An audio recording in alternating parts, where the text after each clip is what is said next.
सद्गुरुवे नमः। सद्गुरुवे नमः।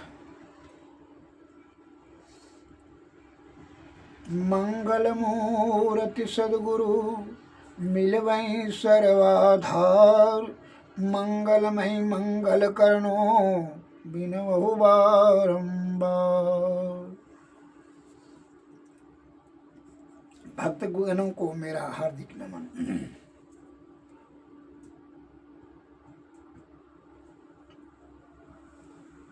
लोभस्य पापस्य कारणम।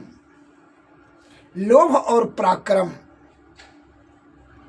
लोभ पाप का कारण है। लोभ से नाश ही नाश होगा, लाभ नहीं होगा, किसी भी दृष्टि से नहीं।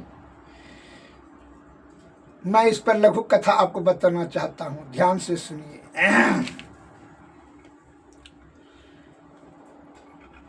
हैत्य वंश में, यह हैत्य वंश में उत्पन्न कार्तवीर्य अर्जुन बड़ा ही प्रतापी और सूरवीर था। उसने अपने गुरु को प्रसन्न करके उनसे वरदान ले लिया कि 1000 हाथ हो जाए। उसको 1000 हाथ हो गया। उसको सहस्राबाहु भी कहने लगा। बड़ा सूरवीर बलवान और बहुत सारे तपस्या करके सिद्धियां प्राप्त कर लिए थे। तो अपना इसके बल पर वह राजा बने। अपना सैनिक के साथ एक दिन की घटना हुई कि जमदग्नि ऋषि के कुटिया पर पहुंचे अपना सैनिक के पास।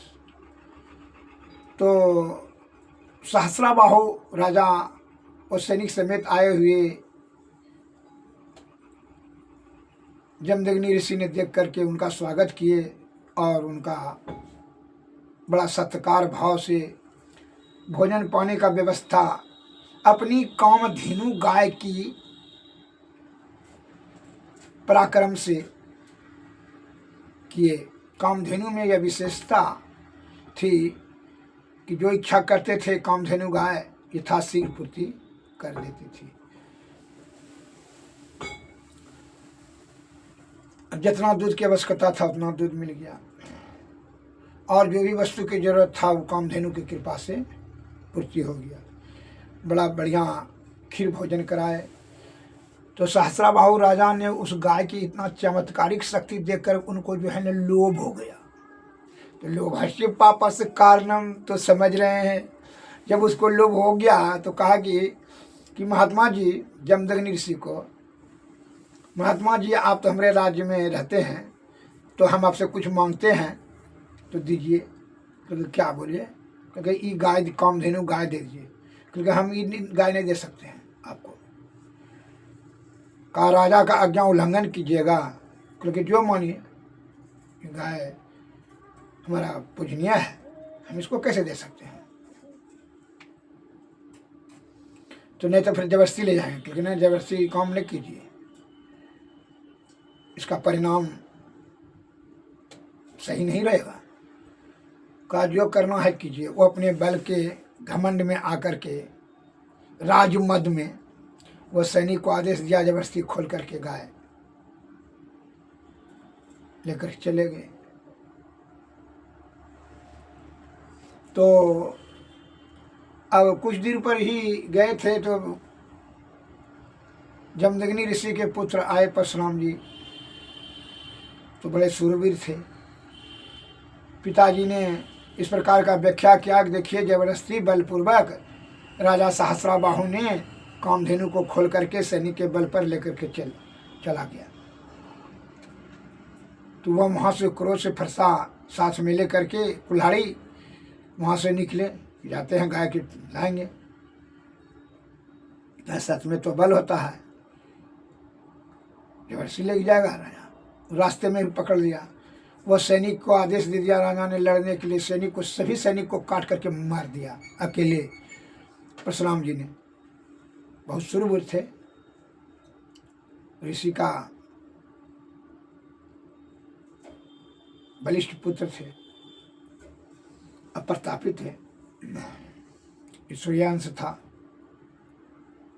तपस्या शक्ति की प्रभाव से अत्यंत बलशाली और तपस्वी थे। अब जो है सहस्राबाहु ने भिड़ गया, वो भी युद्ध करने के लिए। उनको भी जो है हाथ, हजारों हाथ काट दिया और उनका भी गला काट करके मार दिया। इस बात का समाचार सुन करके उसका पुत्र, सहस्राबाहु का पुत्र ने बदले की भावना से वह निशाना लगाए रखा था, हाथ लगाए बैठा था कि इससे बदला लेंगे पिताजी की मृत्यु का। वह क्या हुआ, आया एक दिन परशुराम जी चले गए थे जंगल, और जमदग्नि ऋषि ध्यान में थे बैठे हुए। उनके पुत्र राजा साहब का, सहस्राबाहु का पुत्र आया और जो है ना उनका गला काट करके जमदग्नि ऋषि का ध्यान अवस्था में ही लेकर के चला गया। उसकी माँ को भी धक्का मुक्का दिया, रो रो करके बेहाल हो गई थी। परशुराम जी जब आए तो परशुराम जी की माँ ने रो रो करके बताई कि इस प्रकार तुम्हारे पिता का गला काट कर करके सहस्राबाहु के पुत्र ने ले गया। वह क्रोध से आग बबूला हो गए और उनका पीछा किया अपने परस के साथ, कुल्हाड़ी के साथ में ले करके। और परशुराम जी और उसने जा कर के रास्ते में भी उसको पकड़ करके वहाँ जो है वहाँ घर पहुँच गया था। महिषामती राज, वो राज को तहस नहस कर दिया और अपने पिताजी का मुल्क लाया, उसको बेटा को भी काट दिया, मार दिया। एवं प्रकार से इतना क्रोध हुआ कि 21 बार क्षत्रिय विहीन कर दिया परशुराम जी को। बहुत क्रोधी थे। इतना क्रोध का कारण यही था कि नाश ही नाश हुआ। एवं प्रकार से लोभ उत्पन्न हुआ राजा सहस्राबाहु को, और उसने लोभ से नाश ही नाश हुआ। उसका सर्वनाश हुआ और पुत्र का भी नाश किया और राज का भी नाश किया, पूरे क्षत्रिय जाति का नाश करवाया। और जमदग्नि ऋषि का भी वो हत्या किया उसके पुत्र ने। जब लोभ पाप का बाप है, जब लोभ हो जाएगा तो पाप ही पाप उत्पन्न होगा, उसका दुर्गति निश्चित होगी, नाश ही नाश होगा। जिस प्रकार हुआ, इसे कहता है लोभस्य पापस्य कारणम, लोभ पाप का कारण है। जहाँ लोभ की प्रवृत्ति हो, संतोष से काम लीजिए, त्याग शक्ति से काम लीजिए। बड़ा विषय इसलिए कहते हैं विषय बड़ा बलवती होता है। ऋषि मुनि महर्षि ज्ञानी ध्यानी इत्यादि बुद्धिजीवी को भी जो है विषय में क्षण भर के लिए आसक्ति हो जाती है, उससे उसकी जीवन की बड़ी दुर्गति होती है। अतः इसलिए कहता है कि जो विषय को विजय प्राप्त कर लेगा तब तो ईश्वर उनके निकट में है। अरे विषय ही तो दुख का कारण है, महाकारण है। विषय पर नियंत्रण करना सभी दुखों का जो महाकारण है विषय है। इसलिए भगवान श्री कृष्ण ने भगवत गीता में बताए हैं अपने मुखारबिंद से, तस्मात् त्वम् इंद्राणि आदो नियम्ये भरत रस्व पाप नाम परजय हुए नम ज्ञान विज्ञान नाशनम। हे पार्थ, सबसे पहले तुम अपने इंद्रियों के विषयों को बस में करो।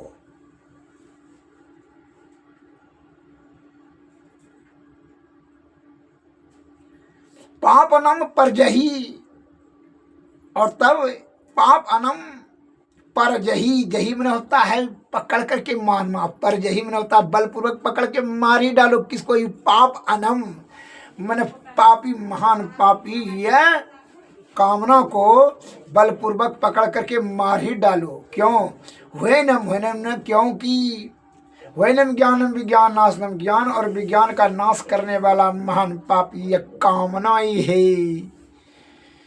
यह कामना है। इसलिए ऋग्वेद में एक शब्द आया है, काम है समुद्र माँ विवेश, काम सागर की भांति अतृप्त है। इसका जो जो पूर्ति करते जाएंगे जो तो उसमें कोलाहल होते चला जाएगा।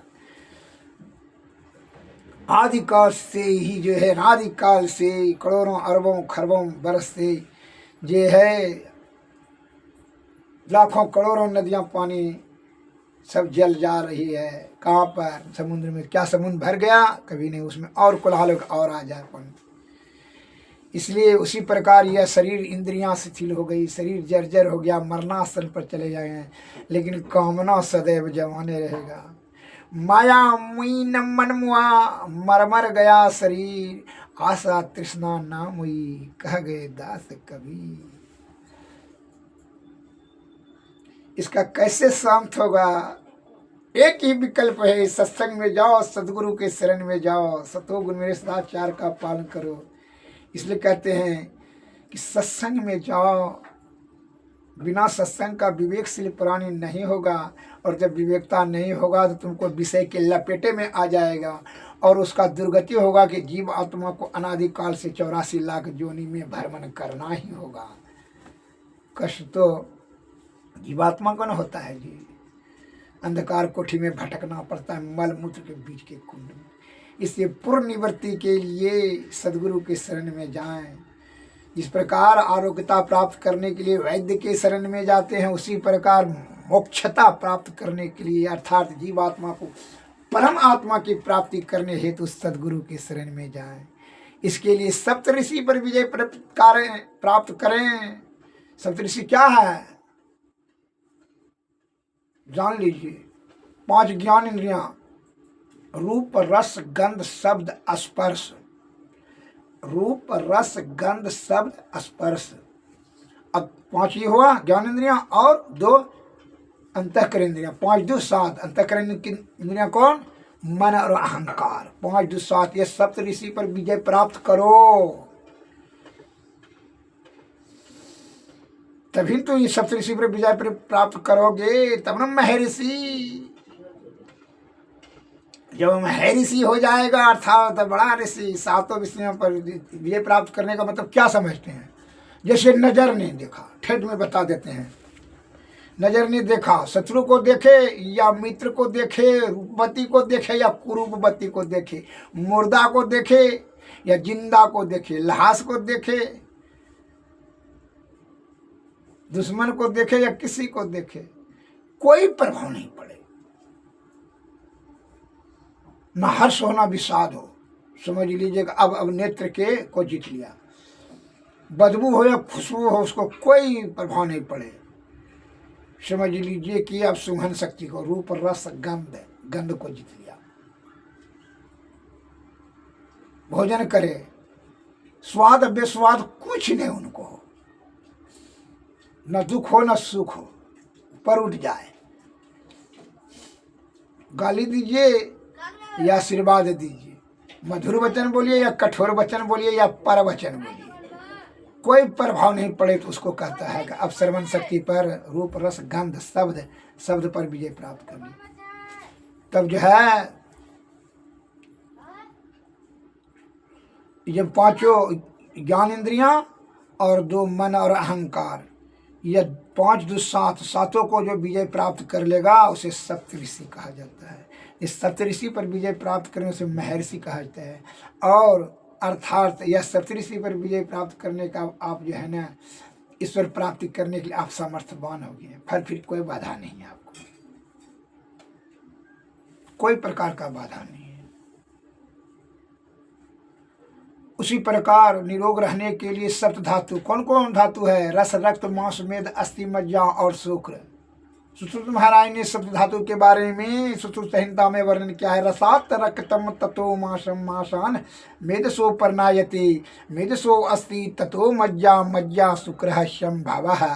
अर्थात इसका हिंदी है, जो कुछ भी भोजन करते हैं उसके पच कर करके रस तैयार होता है, रस से बनता है रक्त, रक्त से मांस, मांस से मेद, मेद से अस्थि, अस्थि से मज्जा और मज्जा से शुक्र। ये 7 धातु का निर्माण होता है। इसलिए 7 धातु है। 7 धातु में से कोई धातु गंदा होगा तो रोग हो जाएगा, इसलिए उसको परिशुद्ध रखने के लिए ही वैद्यगण दवाई चलाते हैं, और जिसका परिशुद्ध रहेगा वह आरोग्यता को प्राप्त करेंगे। इसलिए संत वाणी में आया शब्द, सदगुरु वैद्य वचन विश्वास, संयम नियम विषय नहीं आशा। विषय का परित्याग करे सदगुरु और वैद्य के वचन का जो अमल करते हैं उन्हें सफलता सिद्धि मिलती है। वचन को जो अमल करेंगे पूर्ण श्रद्धा और आस्था पूर्वक, पूर्ण प्रगाढ़ विश्वास के साथ, नहीं तो अधकचरा ने अधकचरा विश्वास करोगे आधा जो है ना, आधा अधूरा ज्ञान घातक हो जाएगा।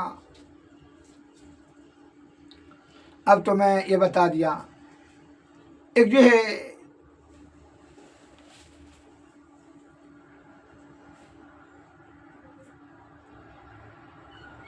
किसी सज्जन के पेट में दर्द था बेसुमार, उसके साथ में महात्मा जी जा रहे थे। महात्मा जी के साथ में उसका शिष्य थे 10-20 ठो। अब महात्मा जी रुके, देख लिया कि पेट में दर्द से बेचैन। तो महात्मा जी ने कहा जो है भाई जमाइन लाओ, हर्रा लाओ, अमला लाओ और जड़ी बूटी इत्यादि बताए कि लाओ भाई इसको। कहा कि गुरुदेव ये छटपट कर रहा है दर्द से, काम कीजिए ना आप, सुहागा लाओ, जवा खार लाओ, सबको दवाई को लाओ। तो जब चलाने नहीं रह गया, इतना लाने का दवाई का क्या जरूरत है गुरुदेव, इसको मोक्ष दे दीजिए। तो झिड़की देते हुए महात्मा जी ने कहा अरे इसको पेट में दर्द है और तुम इसको मोक्ष देने के बारे में हमको मशवरा देता है। अच्छा ज्ञान तुम हमको दे रहा है, योग्यता तो है नहीं और ज्ञान देते हो। पहले इसका दर्द का इलाज की जरूरत है, चिकित्सा का जरूरत है कि मोक्ष का जरूरत है इसको। तो जिसका दर्द पर ध्यान रहेगा, तो ध्यान जब बिंदु पर नहीं जाएगा, तो अनहद पर नहीं जाएगा, तो मोक्ष कैसे हो जाएगा? मोक्ष किसको हो जाएगा? इसका शरीर को हो जाएगा। मूर्ख के भांति जो उपदेश देते हो, बिना सोचे समझे बोलते हो, बिना सोचे समझे जो करे पाछे पछताए, काम बिगाड़े अपना जग में होत हंसाए। अरे जब पेट में दर्द है, उसका ध्यान तो पूरा वहां दर्द पर है। तो ध्यान जब तक दर्द से हटे नहीं तो ऊपर में अस्थिर होगा, बिंदु पर स्थिर नहीं होगा तो अनहद दाग पर जाएगा कैसे?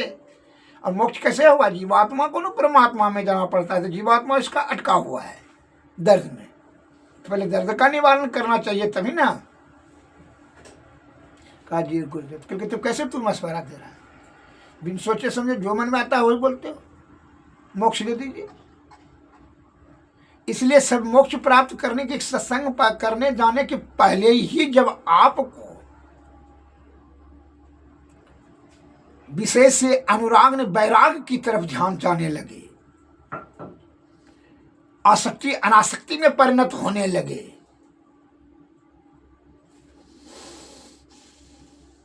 तो सब संन्यास ग्रहण कर लीजिएगा। और वो यदि विषय में आसक्ति है, सुरा सुंदरी कामनी और कंचन में ध्यान केंद्रित है, लटका हुआ विषय में काम क्रोध मद में ईर्षा में मत्सर में, उस दुश्मन को मारेंगे, उसको पछाड़ेंगे, या जमीन जगह जायदाद मकान दुकान बनाएंगे, बोलिए ये सब यदि दिमाग में अटका रहेगा तो अगर यदि संन्यास ग्रहण करेंगे तो जो है जंगल में जाइए या आप गुफा में चले जाइए, कदरा में चले जाइए, ध्यानमा तो वहीं रहेगा, तो मोक्ष होगा आपका? तो क्या फायदा है? इसलिए विषय से जब अनासक्त भाव होने लगे, अनुराग से वैराग के तरफ जाने लगे ध्यान, तब उस समय संन्यास अर्थात आश्रम ग्रहण कीजिएगा और सन्यासी बनने का कोशिश कीजिएगा, तभी आपको सिद्धि प्राप्त होगी। अन्यथा सत्संग में जाते हैं और ध्यान करते हैं, गबर गबर झूठ बोलते हैं, छल कपट परपंज करते हैं, आडंबर पाखंड करते हैं, तो इससे क्या होगा?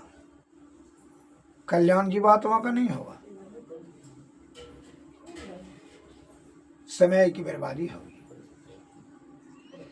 हमारे गुरु महाराज कहा करते थे, he who gripe much hold little, जो बहुत कुछ पाने का इच्छा करता है वह कुछ नहीं पा सकता है। इसलिए शुद्ध चित्त आत्मा से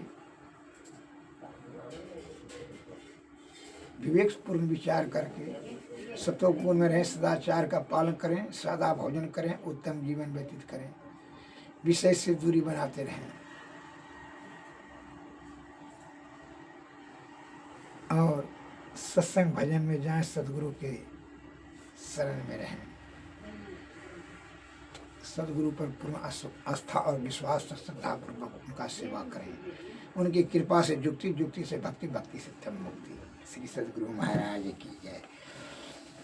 तो उनके सदगुरु कहते हैं उनकी कृपा से ही तो होगा। बिनु गुरु नर भव तरई न कोई, जो हरि बिरंचि शंकर शम होई। ब्रह्मा विष्णु महेश के समान आप हो जाएं, लेकिन बिना गुरु का नर भवसागर पार नहीं कर सकता है। श्री सदगुरु महाराज की जय। अब जो है गुरु का कुछ जो है निवेदन करना हो, गुरु के वाणी में क्या शब्द आया सुन लीजिए। सतगुरु सेवत गुरु को सेवत, मिटत सकल दुख झेला रे। सतगुरु सेवत गुरु को सेवत, मिटत सकल दुख झेला रे। यह दुनिया दिन चारि बसेरा, यहाँ न मेरा तेरा रे। मेरा तेरा दऊ यम के हाथे, पकड़ी पकड़ी जिन घेरा रे। यह दुनिया बंदी गृह यम की, जीव बंदी रहे घेरा रे। सदगुरु गुरु बिन यना कोई कबहूँ, जो तोड़े यम घेरा रे। या ते उठो सदगुरु गुरु हेरो, सेब करो बहु तेरा रे। तन मन धन या तम तिनके पद, अर्पी बचो यम फेरा रे। सदगुरु सेवत गुरु को सेवत, मिटत सकल दुख झेला रे। जागृत जिंदा सतगुरु जग में, सब जिनको कर जोड़ा रे। बाबा सतगुरु देवी साहब, जापद को मही चेरा रे। सदगुरु सेवत गुरु को सेवत, मिटत सकल दुख झेला रे। श्री सदगुरु महाराज की जय।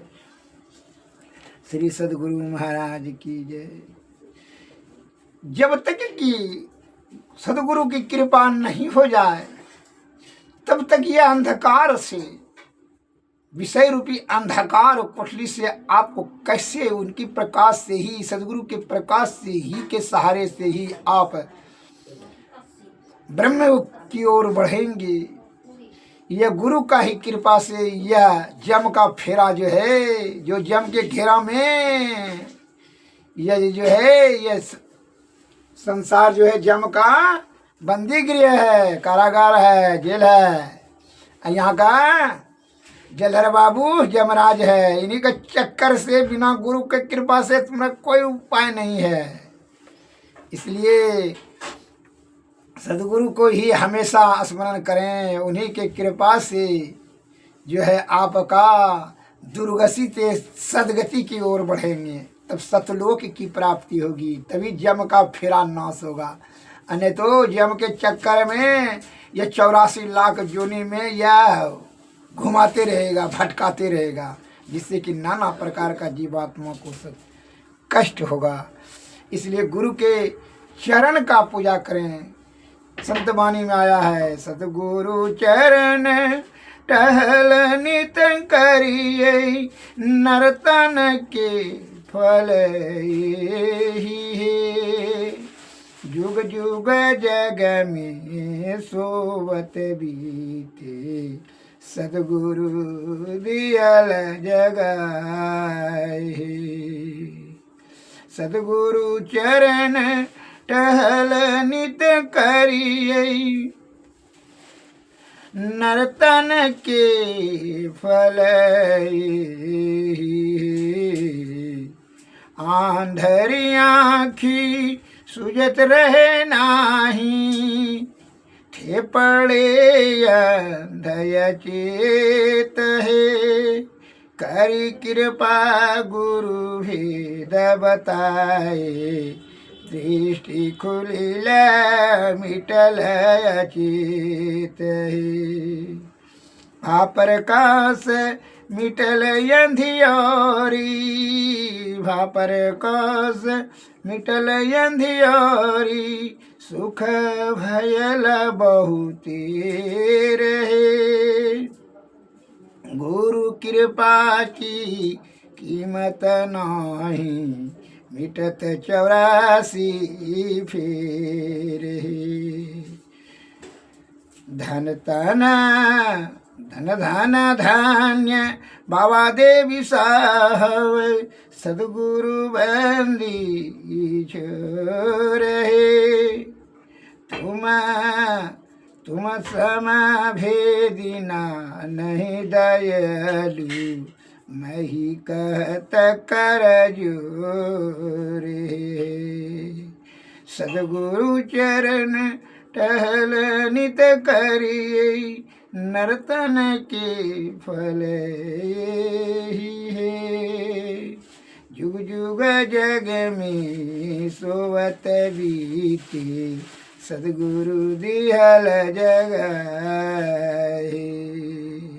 श्री सदगुरु महाराज की जुग जुगों से अनादिकाल से ये जीव आत्मा जो है विषय में आसक्त होकर कर करके नाना प्रकार के कष्ट सहते जा रहा है। अंधियारी कोठी में योनि योनि मलमूत्र और गर्भ कुंड में अंधियारी कोठी में भटकते जा रहा है। सदगुरु की कृपा से अब की बार जहाँ अवसर नष्ट किया तो फिर जो है कहा यही मोक्ष का साधन है। यह स्तन यह प्रकृति की बड़ी कृपा से प्राप्त हुई है और सदगुरु के शरण में जो बहुत सरल सस्ता सौदा है। यह सौदा को यथाशीघ्र करो, बहुत सस्ता है। मन और अहंकार का परित्याग कर दो और जीवात्मा को परमात्मा में मिला दो। कितना सस्ता है, इससे सस्ता क्या है। और जितना भी तुम सोचते हो दुख कष्ट बचने के लिए कामनी और कंचन सुख और समृद्धि सुराग सुंदरी इस सब का जो है ना जमा कर लेंगे छल कपट परपन से तो क्या होगा, सुखी हो जाएगा। इस तुमको कैसे भ्रम हो गया, जबकि तुम जानते हो मौत तो अटल सत्य है। जानबूझ करके तू गलती करता। सब जानता है, शराब पीने वाला भी जानता है कि क्या दुर्गति होगी, और घी पीने वाला भी जानता है। शराब जो पी रहा है वो भी जानता है कि घी पीने से स्वस्थवान और पहलवान और दीर्घायुवान निरोगवान रहेगा, और दारू पीने से हमको क्या दुर्गति, वो भी जानता। तो पर भी आदत के कारण से विषय उसके नियंत्रण में नहीं है, मन की दबाव में आकर के वह दारू पीता है, घी को छोड़कर शहद को छोड़कर शराब पीता है। अगर यदि बड़े बूढ़े बुजुर्गों ने कहा आपकी चिरोता फुला को पियो, का नहीं पिएगा, अच्छा नहीं लगता है। जबकि वो जान रहा है चिरोता से नाना प्रकार का लाभ होगा, रक्त शुद्ध होगा, पेट शुद्ध होगा, रक्त जब नाना प्रकार रोग से हमको बचाव होगा, लेकिन नहीं पिएगा। और मन ने कहा दारू है, तब तो पूछवे मत कीजिए, छिप छिप कर कर करके मधुशाला खोजते जाएगा और किधर किधर से पैसा व्यवस्था करके पिएगा। और जब वो जान रहा है कि बहुत बड़ी गलती काम कर रहे हैं तो जानवर के कौन नहीं सुख दुख कर दाता, निज कृत कर्म भोगहु ताता। उसने दुख दिया, उसने दिख दिया, इसने नहीं नहीं नहीं, तुम तो स्वयं दुख को निमंत्रण दे करके बोलाया। कितना सस्ता सौदा है। कड़वा कसीला खाएंगे तो खाने हमको रोग होगा। मन और अहंकार को एकदम त्याग करके फेंक देंगे, मन के बहकावे में नहीं जाना, तो काहे के लिए पाप होगा। कर्म करने से तुमको रोक कौन रहा है? क्या कहते हैं, सब कर्म को त्याग दो जो तू सत्संग भजन करो, ऐसा कुछ ने कहा। कर से कर्म करहि विधि नाना, चितराय खोज कृपा निधाना। जीव को बालन तू कर्म कर, कर्म प्रधान विश्व करी राखा, जो जस करहि तस फल चाखा। ये कर्म प्रधान देश है, कर्म कियो, धरातल तो कर्म भूमि है, करो ना कर्म। लेकिन कुकर्म करने लगते हो ना, जिससे कि पाप जमा करते हो, उसके पाप से संताप होता है, शोक होता है, और ये जो है जीवात्मा को विषय के दलदल में घुस जाता है। गलती तो वहां करते हो, और कर्म की दुहाई तो हम कर्म नहीं करें, कर्म करते करते तू कुकर्म करने लगता है, मन ने बहका देता, जो मन ने कहता वही कहते हो। इसलिए तुम मनुष्य कहा गया है। मना जोड़ आयु, मन बड़ा प्रबल है, मनस्वी बनो, मन अपने अधीन में करो, मन तो नियंत्रण में ही नहीं, मन पाप के हमेशा और धकेलेगा। श्री सद्गुरु महाराज की जय। आरती कीजिए। आरती तन मंदिर में कीजिए, दृष्टि जुगल कर सन्मुख दीजिए। चमकै बिंदु सूक्ष्म यति उज्ज्वल, ब्रह्म ज्योति अनुपम लख लीजिए। जगमग जगम रूप बरमंडा, निरखी निरखी ज्योति तज दीजिए। सवदा सूरत या ध्यास सरलत, करी करी सार सवद गही लीजिए। ऐसी ज्योति काया गढ़ त्यागी, भव भ्रम भेद सकल मल छीजिए। भवखंडन यारति निर्मल, करी में ही अमृत रस पीजिए। यारति तन मंदिर में कीजिए, दृष्टि जुगल कर सन्मुख दीजिए। श्री सद्गुरु महाराज की जय। श्री सद्गुरु महाराज की जय। सद्गुरुवे नमः। सद्गुरुवे नमः। जय हिंद, जय भारत, नमस्कार।